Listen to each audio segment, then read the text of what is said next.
Oke, assalamualaikum warahmatullahi wabarakatuh. Jadi jumpa lagi bersama channel saya di sini, channel Hobi Tidur.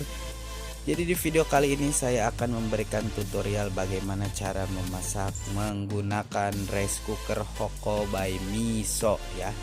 Ini di sini banyak tombol, ada keep warm dan juga cancel, kemudian ada plus minus, di sini ada porridge, cooking, meat, cake, kemudian ada fried dan juga natural soup ya.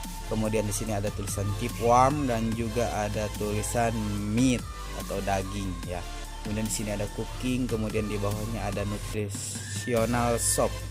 Di sini ada fitur dan juga di sini ada tulisan reservation dan juga ada tombol start berwarna merah.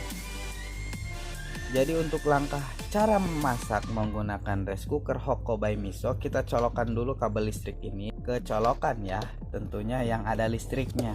Kalau tidak ada listriknya nggak mungkin bisa nyala guys ya. Ada kucing itu sedang mengganggu di bawah. Kita colokkan dulu ke sini, ke colokannya dengan kumaha igara rati asing.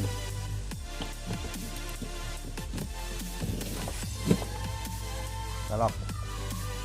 Nah, ini sudah menyala di sini lampunya, kemudian fitur setarnya di sini kedip-kedip. Kemudian untuk memilih menu yang ada di sini, kita tinggal tekan tombol fiturnya di sini ya, klik.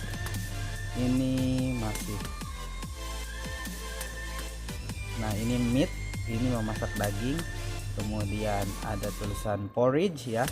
Kemudian pindahkan ini cooking untuk memasak nasi di sini ya. Kemudian ada meat atau daging ya. Ini cake ini untuk memasak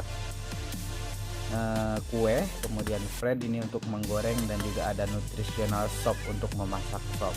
Jadi setelah ini tombolnya berpindah-pindah, selanjutnya kita tinggal tekan tombol start untuk memasak sekali ya. Nah, ini udah menyala dan seperti itu tutorialnya. Mungkin mudah ya, bisa dilakukan ibu-ibu di rumah. Demikian tutorial kali ini, kurang lebihnya saya mohon maaf. Jangan lupa like, komen, dan subscribe. Sampai jumpa di video selanjutnya. Assalamualaikum warahmatullahi wabarakatuh. Bye bye. Mantap guys.